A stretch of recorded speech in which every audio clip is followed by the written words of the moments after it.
We are live. Mhm. Okay, it meets that gray United Methodist Church, which is the corner of Old Bainbridge Road. Michael? Yes. Okay, we're going to admit people. We're going to get started. It's noon.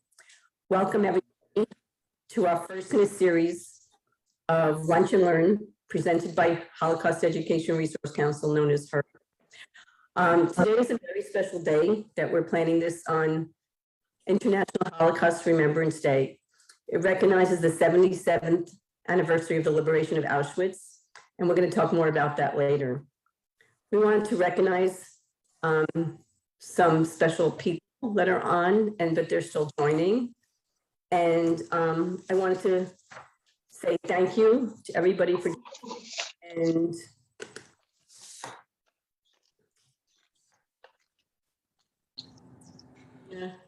turn it over to Betty Jensen, who's going to introduce Dan Leshem, our speaker. Okay, thank you so much. As one of the new members of the board, I am very, very honored to have the chance to introduce Dr. Leshem to us. Dr. Leshem has devoted his career to bringing communities together around the exploration of the lessons and legacies of Jewish history, culture, religion, and ethics. He believes that every college student can benefit from engagement, support, and learning with other Jews in a supportive and dynamic environment. He is committed to providing a Jewish home away from home to all 40,000 FSU Jews, undergrad and grad students, staff, and faculty, and making Hillel the hub at FSU for Jewish activities in Tallahassee. Prior to coming to FSU, Dr. Leshem was the executive director of the Kupferberg Holocaust Center at Queensborough Community College in Cooney, New York City. He was the associate director for research of the Shoah Foundation at the University of Southern California in Los Angeles, and was the resource manager for Dr. Deborah Lipstadt's Holocaust Denial on Trial project at Emory University. Bringing it closer to home, as we mark 77 years in the liberation of Auschwitz, why is it that anti-Semitism and Holocaust memory remain ever present in our daily lives? Will the past ever end? How can we move forward? Utilizing survival testimony, we will explore the possibility of living with trauma, making meaning of the past, and finding hope in the future. Will you please help me in welcoming Dr. Dan Leshem?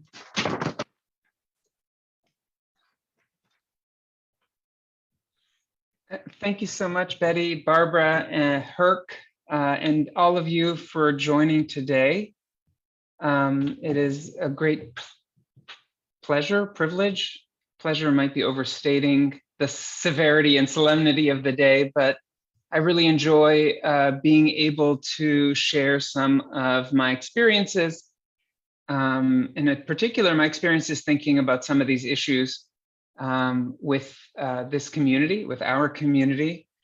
And I think it's important, and I'm so relieved in a way to see that it's important enough for this many people, for all of you to take your lunch hour to join in the conversation. So let me say first that this is the first in what we hope will be a long series of HERC Lunch and Learn talks. So we don't really have a model to follow. So I'm just going to make up some rules or guidelines that seem like they would work for my talk. So first of all, this will not be a lecture. Lectures should happen at night so that if anyone wants to fall asleep, it's much easier. During the day, we want to be engaged. We want to have conversations. So there will be opportunities to ask questions, to share comments, and especially later on, we're going to have some text that we're going to read, and I'm going to ask for volunteers to help read them. So I'm not the only one talking, and we will leave significant time at the end of the towards the end of the hour for open discussion and conversation. You can use the chat to indicate that you want to ask a question.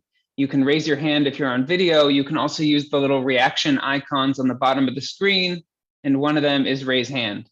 So there's lots of different ways to communicate.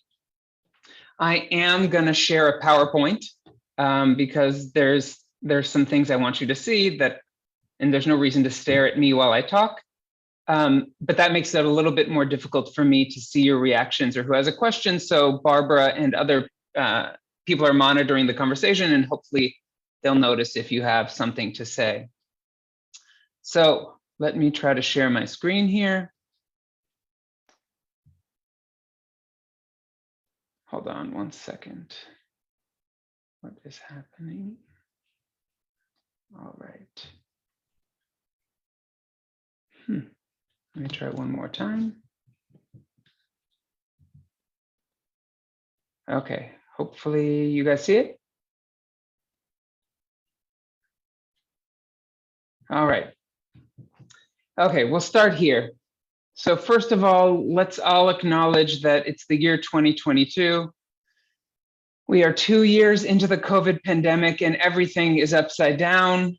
It's been upside down so long, it looks like up to me, said a poet at some point. So it can be difficult to untangle where we are as people, where we are as society, where we are as Jews, where we are in history. But one thing appears to be pretty constant and consistent, which is why we commemorate International Holocaust Memorial Day. As Betty said, marking now 77 years since the liberation of Auschwitz. We are going to read some text later from Primo Levi, who was there that day. And I think actually what we're going to look at is his text describing what it felt like that day.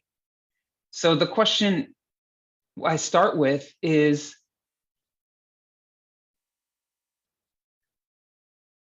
why is it still important to remember the Holocaust?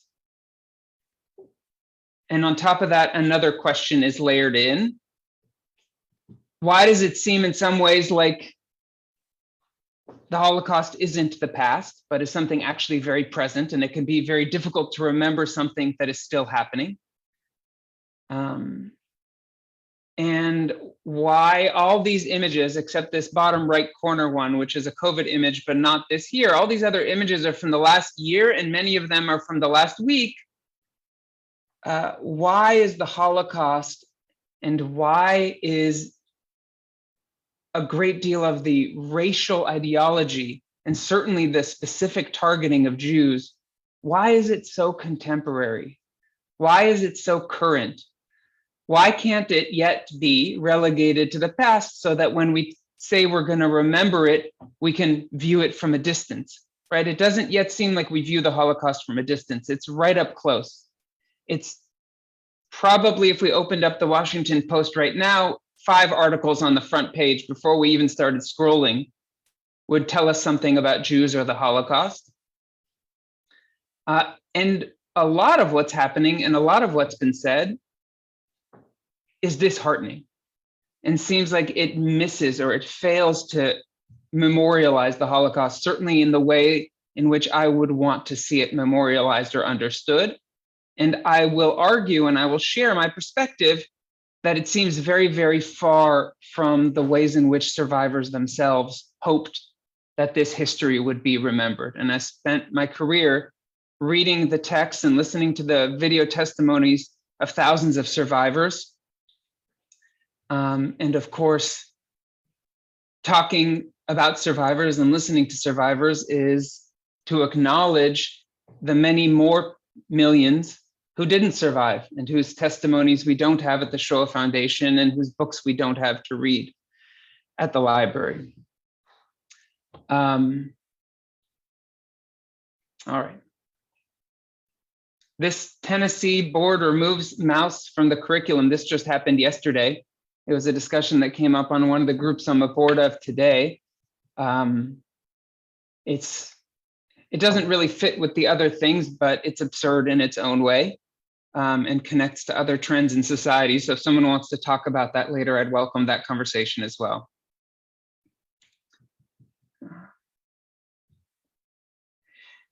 Okay, almost all of those visuals that we saw on the last slide were about coronavirus, which is where I started.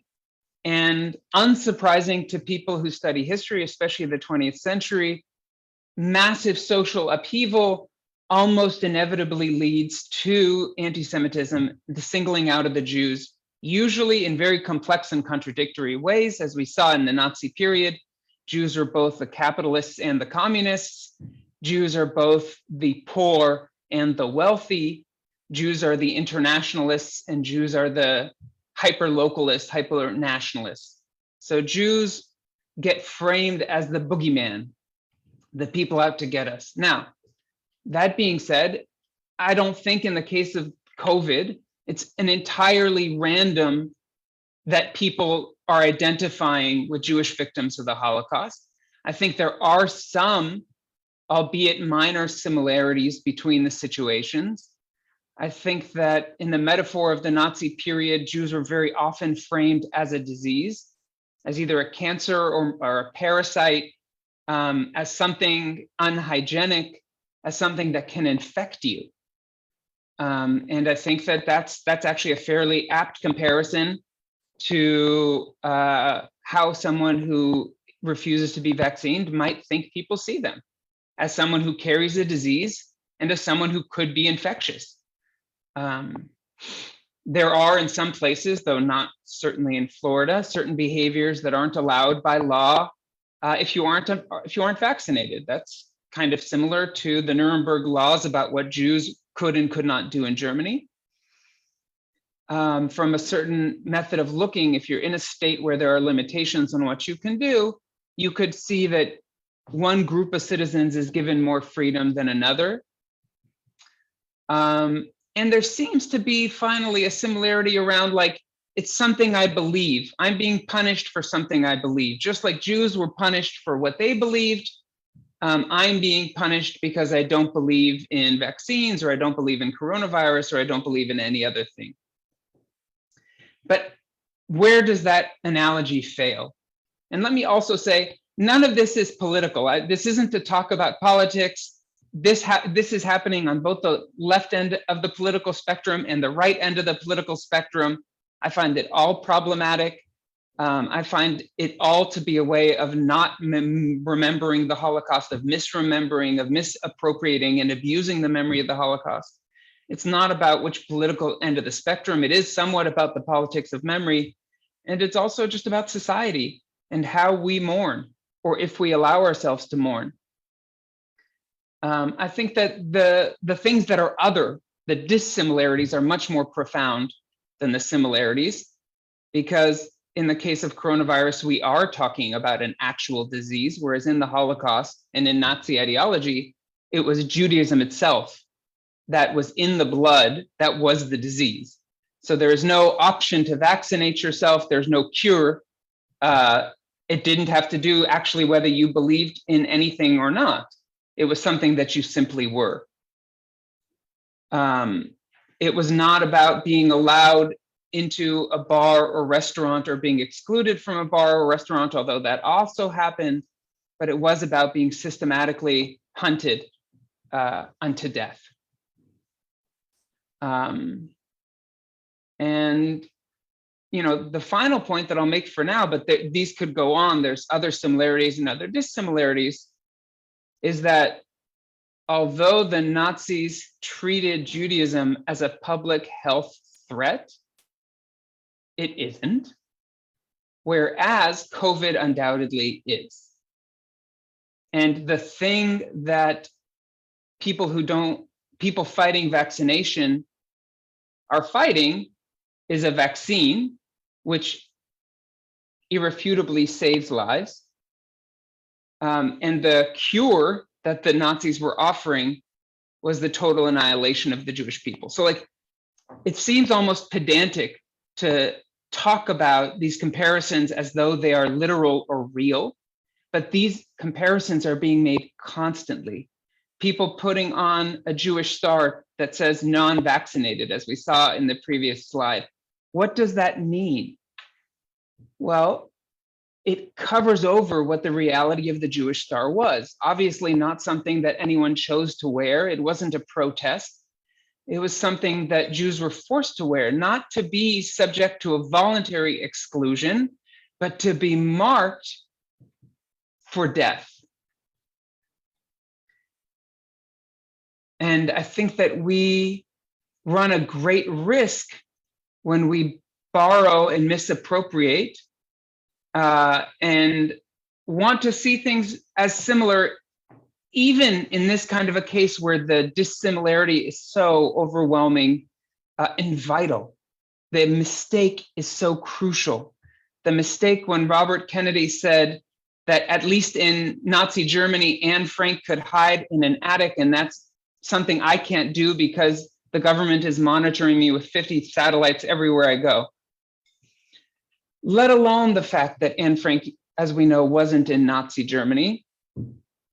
And let alone the fact that the government doesn't have thousands of satellites trained on Robert Kennedy Jr. to see where he is at all times.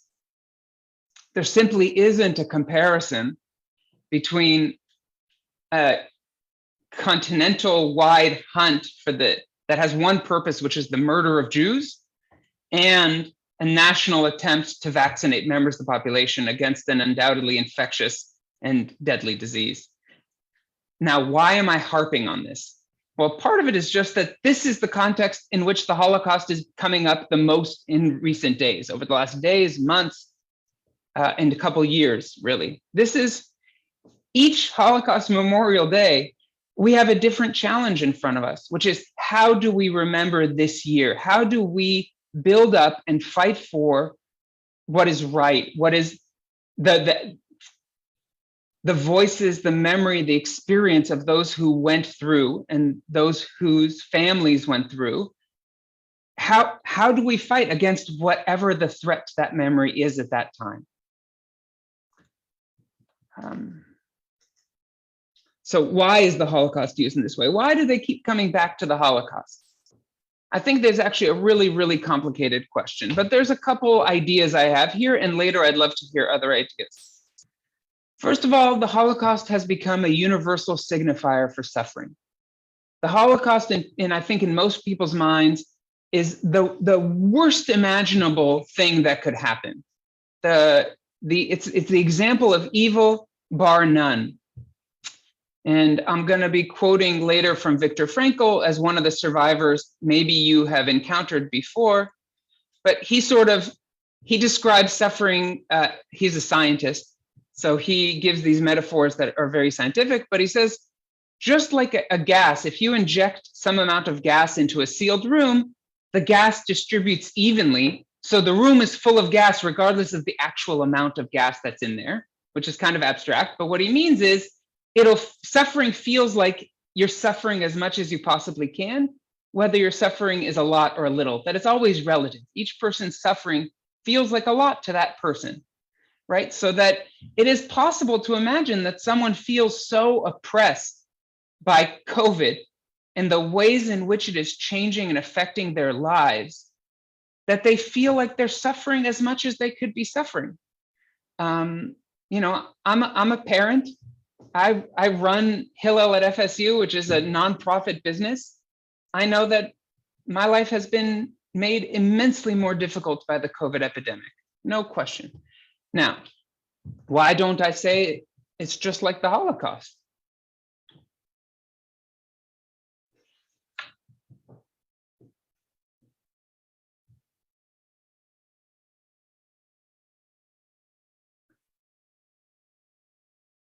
Why are we able to distinguish the Holocaust from our own suffering? What mechanism allows us to do that? And why do some people constantly feel the urge, the pull, whether it's PETA, the People for Ethical Treatment of Animals, comparing eating meat to a Holocaust? They had a marketing campaign a few years ago that said something like, showed a picture of chickens in a coop and said, to these chickens, all humans are Nazis. So why, even if they feel, as I feel, that we are on an unsustainable climate path with too much eating of meat, Why is the Nazi example used there? Why is the Holocaust instead of other things?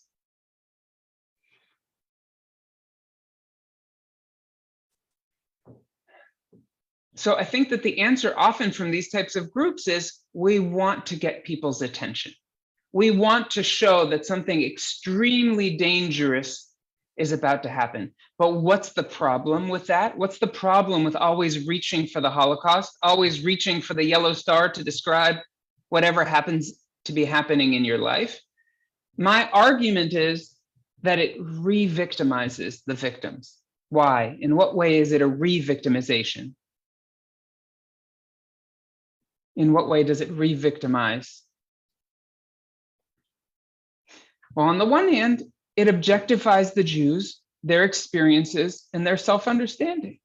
So as a Jew, or as a survivor, or as a child or grandchild of survivors, you understand that what you're talking about when you talk about the Holocaust is one of the most extreme forms of human suffering, one that is so difficult to imagine that millions of people around the world prefer to believe that it didn't happen, because it's much, much easier to believe that that couldn't possibly be real than to believe that it is real. This is a suffering so extreme that many of those people who survived later took their own lives. How do we start to understand an event which ends on a particular date on the calendar? On this day, Primo Levi, 77 years ago, was liberated from Auschwitz, but a little bit less than 40 years later, takes his own life, writing about that very same day. Primo Levi said, "No one survived Auschwitz. Some of us continued to live, but nobody survived."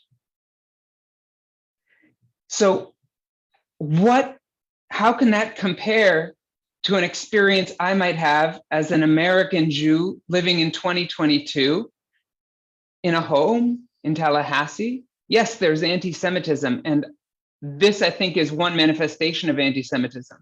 What happened last week in Colleyville, Texas, is a manifestation of anti-Semitism, and we must remain vigilant. But if I would attach the name Holocaust to the experiences I have, I am pulling a curtain over that other thing.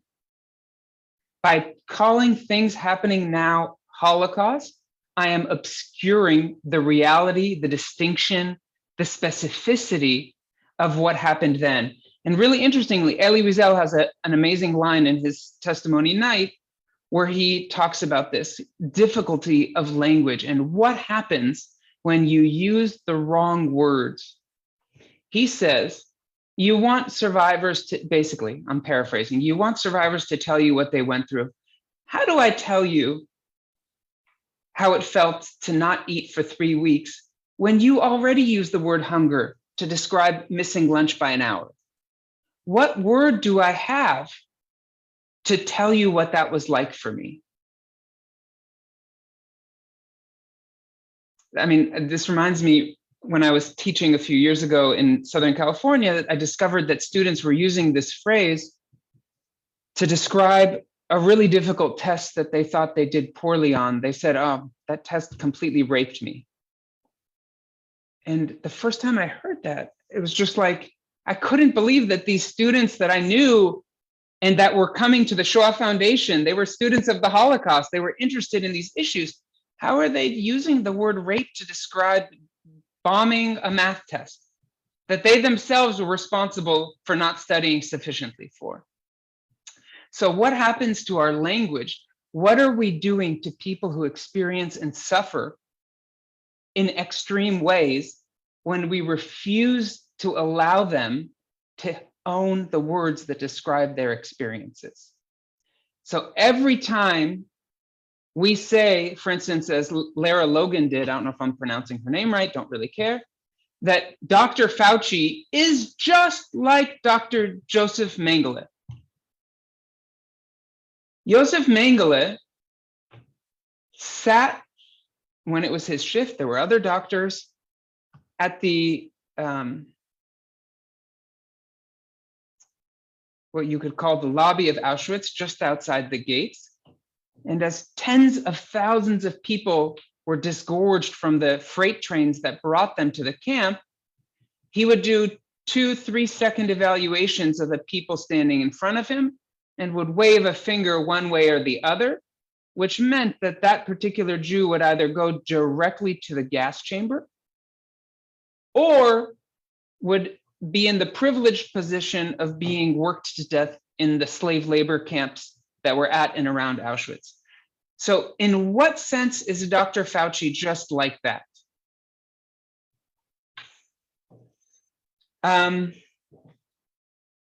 The other thing it does is it sort of says, I am the true inheritor of that Holocaust victim. So I am being made to wear a star that says I'm not vaccinated, right? So I'm the victim. I am just like the victim in that camp. And in fact, that was history. This is today. So I'm really the more relevant locus for your empathy, sympathy, understanding, and advocacy. So what it ends up doing is silencing the victims of the Holocaust by placing me in their shoes, right? It uses the power that we all associate with the Holocaust to upgrade my stature as a sufferer to be more important or more present, certainly, than the victims that we've been talking about. Yes, that was terrible. It was 70 years ago. Look what's happening today in our own society. It's just as bad and probably a little bit worse, goes this line of argumentation. Now, why is this really, really, really terrifying? Because it's exactly that old saying that if you don't remember the past, you're doomed to repeat it. Putting a Jewish star on your clothes and saying non-vaccinated is the opposite of remembering the Holocaust. It is the appropriation and recoding of the Holocaust, which results in the erasure of the reality and the specificity of what happened in the past. Does that make sense? I see there's some chats. Are there questions so far that we should stop and address, or should we keep going and come back around? I have a question. Okay. I put it in the chat. What's the source of that list there? Which one? The one where, The every single aspect? yeah. So this was a flyer that over the last week was left inside a Ziploc bag with rocks to weigh it down at thousands of homes in South Florida, all the way to Denver, Colorado, and in other parts of the country. This isn't the whole document. You see the whole document a little bit better in my first sheet. It's over here on the left. So, you know, of course, first of all, it's not all true. Not all those people are Jews. But second of all, if you read the whole document, you see what's clearly being intended, which is to say that Jews have invented this crisis. This is a whole separate avenue. So what does it mean to say COVID, the panic in our society, right? We all feel the terror of being alive at a time of COVID. But what does it mean? What does it mean when someone says that every single aspect of this crisis is Jewish? Okay, let me try to venture my guess, and then I welcome anyone else to answer. And Joan has her hand raised. Oh, no, I'll Okay, wait till yeah, you let me- venture your guess, and then I have. Yeah, another okay, question. great. Yeah. All right, so if you are suffering, then either it's a natural phenomenon, which I think COVID obviously is, or someone's causing you to suffer. Now, if you believe that someone must be causing you to suffer, why would anyone want you to suffer? Who? Why? Who knows you well enough to want you to have to suffer through all this? Well, there is one group that has always stood in society and in history whenever you're looking for the source of your suffering, and that's been the Jews. And this if you are suffering and it's man-made, someone must be trying to make you suffer. Now, why would anyone want to make you suffer? Because they're diabolical. Why else would anyone want to make a stranger suffer? They must have a goal. They must want to enrich themselves at your expense. So enrich themselves while impoverishing you. They probably want to control you. They probably want, it's demonic. And this is the oldest anti-Semitic argument that you can find since the time of Christ, that Jews are demonic. This goes back to St. Augustine, who said, of course, Jews knew that Jesus was the Messiah. How could they not? The Son of God, it must be recognized. That they chose not to follow him because they were demonic. And here you see an exact repetition 2,000 years later. Joan, did you have a question? Yeah, it's a kind of a statement and a question. I mean, it drives me Okay. crazy that the same people who deny the Holocaust are the ones who are comparing Yeah, COVID vaccinations to the Holocaust. But I shouldn't be surprised by that because there's contradictions all over the place. But right. maybe you could talk about the psychological phenomena of splitting, or I just don't, I don't get it, how they could be so Yeah. dumb. Excuse me. It's fascinating. It's fascinating. It's a great question. I think there's lots of reasons for it.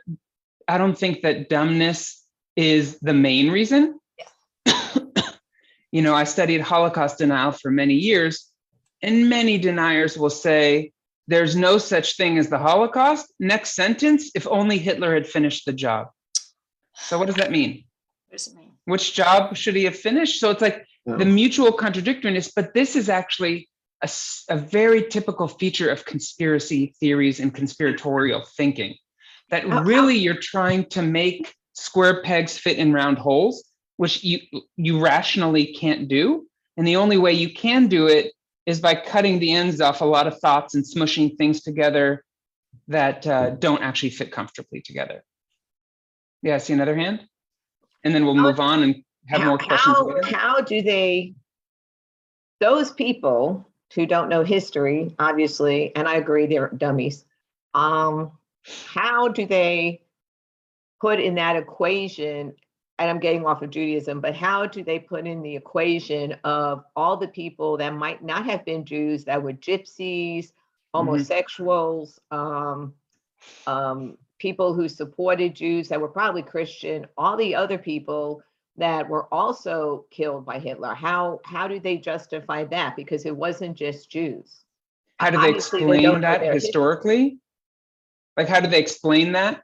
Yeah, how do they explain that when they Yeah, say right. they should have finished it off, or it was only Right. the Jews, when obviously Right, there's it's not? yeah, there's lots of different ways that they explain it, but one of the common ways is by saying the Germans never killed anyone as a result of an intentional, or, you know, one of the definitions of genocide is that you have to have the aim to destroy a group in whole or in part. So they'll say there was no aim by the Germans to destroy anybody. This was war. Millions of people were starving all over the world. The Germans put these groups in camps for their own protection. And yes, German soldiers were starving on the front lines. And so Jews in camps didn't get the best food there was. And so some starved, some got typhus. This was just the natural course of things, they'll say. Just like, you know, then they'll compare it to the Japanese internment camps, which in fact nobody wants to defend, but aren't the same thing. Or they'll compare it to the Allied firebombing of Dresden, which also no one wants to defend, but was not the same thing. So what you have, and the reason I say I don't think these people are dumb, is that their arguments aren't good, but they're too sophisticated to be stupid. Now, a lot of their followers just like the sloganeering, but at the end of the day, Holocaust denial is hatred of Jews manifest in a certain way. It's nothing else. These people aren't historians by and large. All right. So the question is there another way? So if we're saying that the cumulative effect of speaking in place of and taking the mantle of the true victim of the real Holocaust on yourself is the wrong way to do this, that is not what we want to encourage on International Holocaust Memorial Day, what's the other option? how else do we allow the Holocaust to speak? How do we learn from the Holocaust? If we say that really the Holocaust was an abyss, it's that absolute absence of human, although it was caused by humans, of humanity, that this is the bottomless pit that all humans are capable of, but thankfully is only rarely experienced on this planet. So Elie Wiesel makes a very specific argument that is certainly not the only one that could be made, but I think it's a worthwhile caution to hear. So I just wonder if I can have a volunteer to let me rest my voice a little bit, someone who will read the screen for us. Yes, Will I do- go ahead, Can I? please. Yes, Okay. please. Let us leave them alone. We will not, oh, I don't have to shout, do I? I'm used to being in temple when I have to shout because our mic doesn't. Let us leave them alone. We will not dig up those corpses without coffins. Leave them there where they must forever be, and such as they must be, wounds, immeasurable pain at the very death of our being. Be content they do not wake up, that they do not come back to the earth to judge the living. The day that they would begin to tell what they have been and heard, what they have seen and heard, and what they have taken most to heart, will not know where to run. We will stop up our ears. So great will be our fears, so sharp our shame. Wow, very intense. Yeah, so Elie Wiesel wrote this in 1968, if I'm not mistaken, give or take a year, where it was just the beginnings and popular culture of conversations around why didn't the Jews fight back, right? There were theories that they didn't fight back because, I don't know, they had a death wish or they thought the Germans were right to want to kill them. All kinds of crazy conversations were happening at the time. But for me, what I take for this is that, to put it in the shortest phrase possible,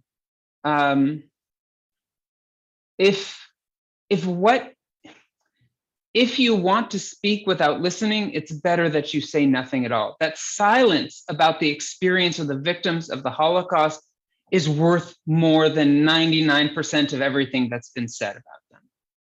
Every appropriation, every use, every reference to, I don't know if you guys remember this discussion a while ago, that if Jews had only been allowed to bear arms in Germany, the Holocaust never would have happened. So these things come around and around and around.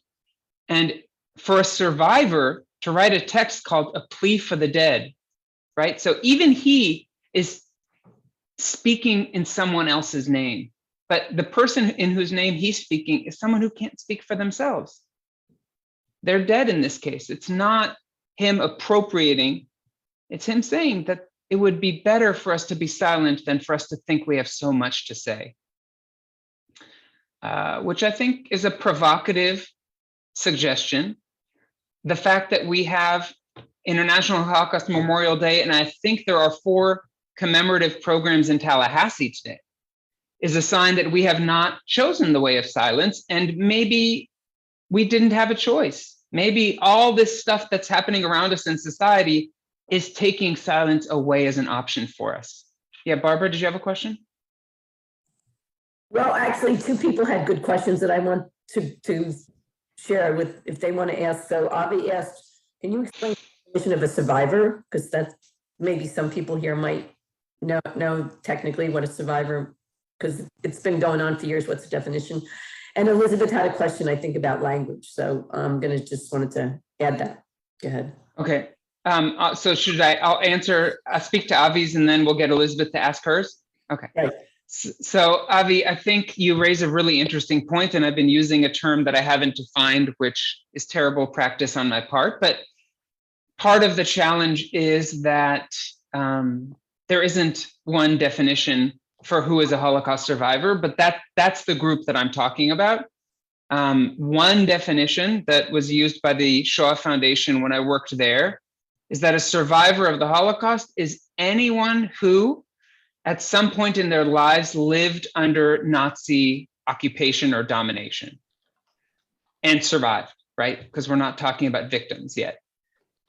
So if your family lived in Prague, Czech Republic after the Germans took over and you fled, you're still a survivor.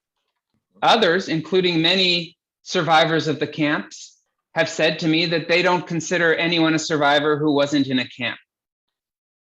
I'll tell you a little story just because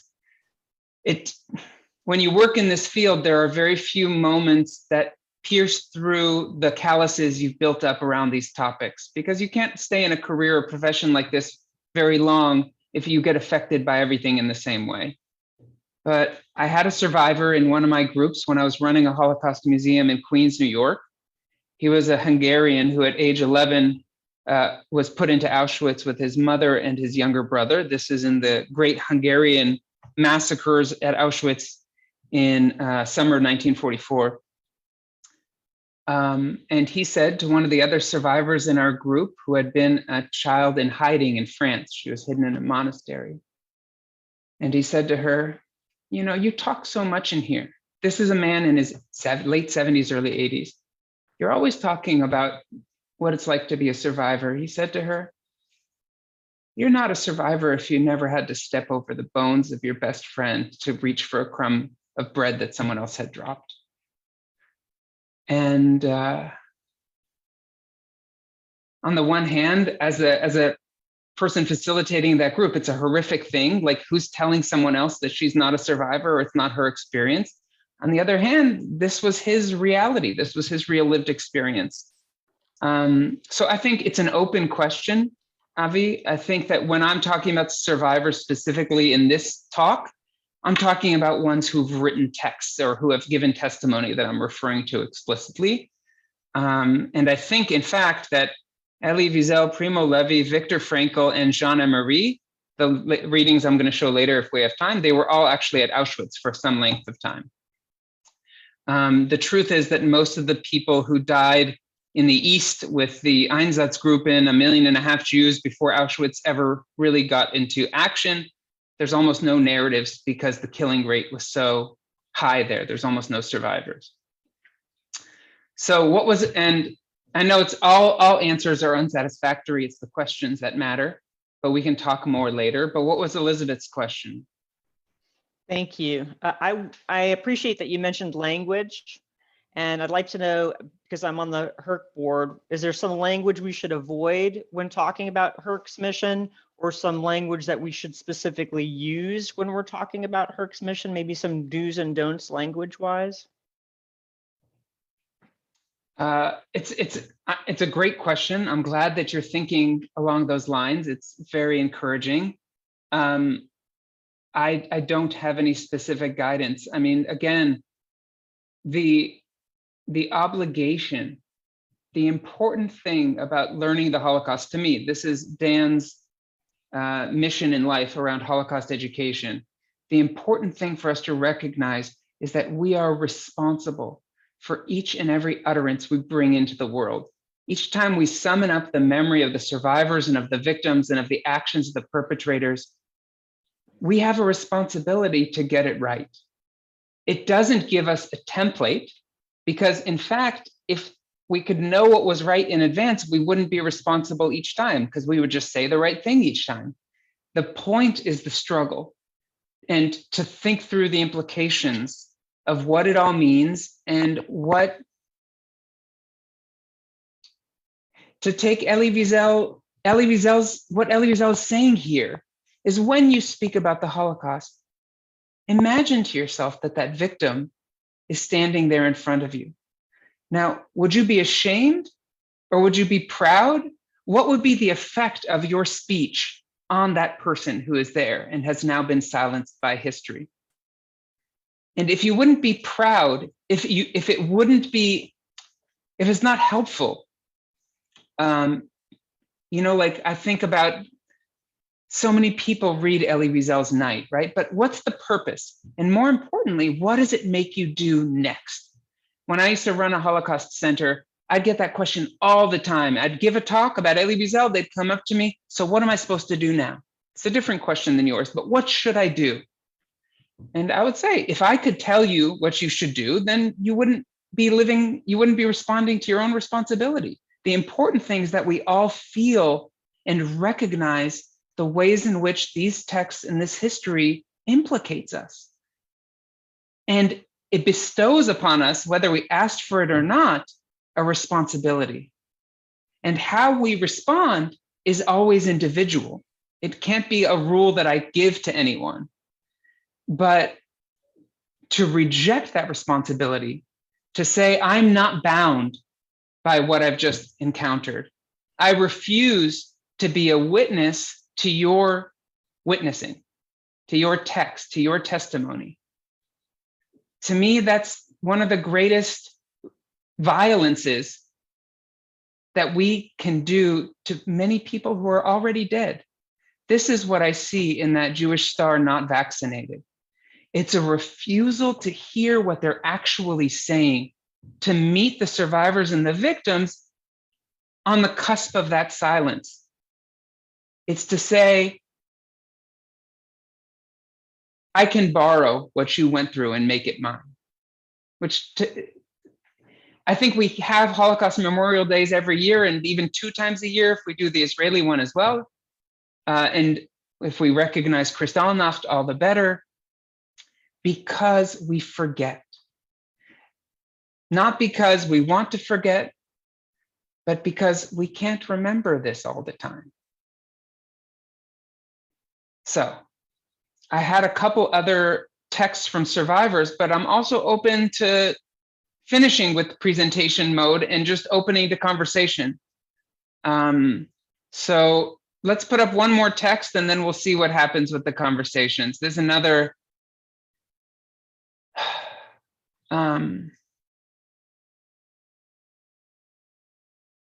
let's skip this one for now based on the time. Let's look at this one. This is Viktor Frankl. Many people in many different fields read his testimony, especially Man's Search for Meaning. It's one of the most published and popular books on the Holocaust. And he survived into old age, as you can see. And he was a psychiatrist before the Holocaust. He was a psychiatrist after the Holocaust. And many people read his book as a kind of testament to the power of humans to overcome any kind of suffering. But this, it wasn't January 27th, because he was at a subcamp in the end of Dachau. So he was only liberated much later in 1945, by the Americans. But this is Viktor Frankl's description of the day and even the minute after his liberation. So I would love a volunteer to read this out loud for us. It's a little bit long, and then we can have a little discussion about what it all means. Barbara, are there any hands? I can read it. I don't see any hands, but Betty, you want to read it for us? Sure, if I can get through it. With tired steps, we prisoners dragged ourselves to the camp gates. Timidly, we looked around and glanced at each other questioningly.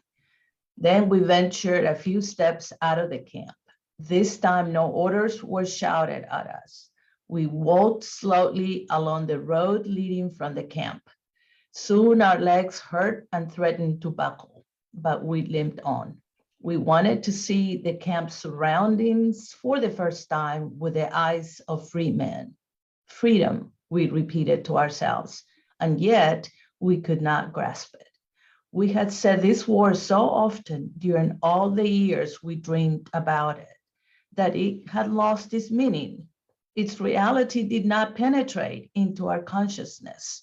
We could not grasp the fact that freedom was ours.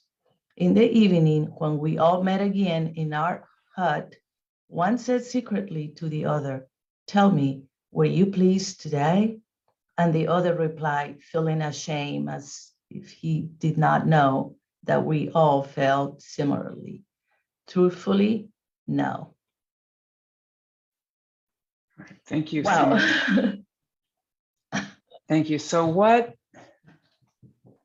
this is a description of liberation. What's unusual about it? What's surprising? He wasn't happy, but at the same time, maybe, and this is just my interpretation, maybe there was the shame was that maybe in his mind, they could have done more to, I guess, to fight it or whatever. Not, I really think that they could, but maybe I'm not him, but maybe in his mind, he thought that, and history he might have interpreted that the Germans kind of might get away with it, and history might think of them as cowards, even though they weren't. That's just my interpretation. That's interesting, Deborah. It sounds like a lot of conversations about survivor guilt. I think Elie Wiesel, in that essay we looked at earlier from Plea for the Dead, said something like that pain that the righteous man feels, but that the perpetrator will never know. That like the ones who feel ashamed are the ones who are the victims, not the perpetrators who feel like everything they did was justified. That's an interesting addition. Barbara, you had your hand? Actually, I was gonna, you kind of mentioned survivor guilt, and that's what came to my mind. I saw, I don't know if it was at TCC, I really can't remember because the college is kind of all blurred together here because we have 4, 3, whatever we have, I forget. But it was during Holocaust, I think, maybe not, I can't remember. But I saw Eva, and don't ask me her last name. She's no longer alive. I saw her before she had passed away. Thank you. She was in, she was unfortunately a twin and was experimented on by Mengele and lost her sister. And she even talked about survivor's guilt, that there were so many other kids that didn't make it. And she felt guilty that her and her sister made it, would start crying. But it was really moving. Yeah. And I'm so glad I met a Holocaust survivor in person because I really don't remember meeting any others. And I met her, that was her last, last time she was with an audience. And it was Telling her story, yeah. There's interestingly, both Primo Levi and Viktor Frankl in their texts about their stories, their survival, say almost the exact same phrase a few different times. They wrote them both in the same years. They both texts, Man's Search for Meaning and Survival in Auschwitz, were written in 45, 46, immediately after the end of the war. And they both say something like, the best among us didn't return. Meaning that each of us understands that he survived, but knows that it wasn't because of he earned it or deserved it. He happened to be standing to the left or to the right, and the more worthy, the more noble, they give various reasons what made the better people better, but they both say the best of us didn't come back. We weren't being rewarded because we were saints. And I think that that's part of that same thing that makes it so difficult. But I think there's something else here. And it makes me think, to go back for a second to COVID, that in my mind, I imagine COVID will end. How will I feel that day? And I think that part of what will weigh on me on that day is the million so far in this country, almost, and counting, who have died, and the millions around the world. They won't come back. Liberation doesn't mean the undoing of the damages that you suffered. Liberation really means the first moment that you can start to take account of all that you've lost. And I think that that's one of the lessons. So what's the message about survivor testimony? I think it's not shocking enough to us that survivors went through these experiences and ever spoke about them to anyone. How many of us would take the opportunity to get up in front of a room full of strangers or read a book that millions could read, describing the most degrading thing that was ever done to us, the moment of our greatest shame and humiliation, the moment of our absolute degradation? So we know that this happened, that people who went through this stood up and shared what they went through with other people. I don't think it's shocking enough. And I don't think we ask ourselves enough, why did they do that? And we don't look at that as a kind of a gift that they gave to say, hey, let me tell you two important things. The cruelty we are all capable of towards each other, and the resilience we all have to overcome the most extremely horrible things. So what we end up with is survivors who go through this immense, unimaginable experience and then repeat it in a sense to tell that story, and are then ignored, covered up, accused of lying, or whatever else. And when we find ourselves in a situation of a global pandemic, the attention we're paying to the Holocaust isn't to say, let's look at survivor testimony because there might be some wisdom that can help us survive the experience we're going through, however different and however much less significant it is. So I tried for this talk to take the opposite tack. What is it that the survivors have said and have written that might be informative? Can we meet them where they say they are? They're here to share with us something about life. And these are the kind of most of the things that I've gleaned. There are many more things. I think we're almost out of time. I'd like to take more questions. I just want to say one more thing in case you didn't catch it. I'm currently the executive director of Hillel at Florida State. We work with, yes, the 40,000 students on campus, and primarily with the 4,000 Jewish ones there. It's a really massive Jewish student population. And I'm very glad to learn that many of them are also motivated to learn about the Holocaust. And we're planning a trip to the Florida Holocaust Museum for them in April, where we hope to fill an entire bus. The other thing I want to say is that I'm teaching a course starting next month, I think, through Ollie on literature of the Holocaust. So if you would like to continue these conversations, I kind of designed this talk as a way to see if it resonates for you. We'd love to have you in the class. All right, Barbara, you had your hand up. Well, I just wanted to say that we're getting down, and I don't want to, and maybe we'll have you back again, because I know you always have so much more to share.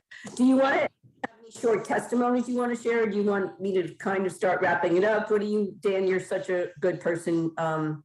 And people have been asking actually for a copy of the PowerPoint. And is that something that's possible? Yes, definitely. Especially for teachers or anyone who's an educator. I feel like I'd want to talk to you because I think it could be better and more tailored to what usage you have for it. But I'm glad to share it. It's not. Thank you. Do you want to share? Either way, I have a short clip of Viktor Frankl speaking if people want to see that, but I also would love people to be able to, I'll play the clip as a coda. And go ahead, show the clip, and then we will continue. Go ahead. All right. Tell me, to what extent do you feel we have choices in the things that befall us? Our freedom is a finite freedom, a limited freedom. That is to say, a human being is never fully free from conditions, be they of biological or psychological or sociological kind.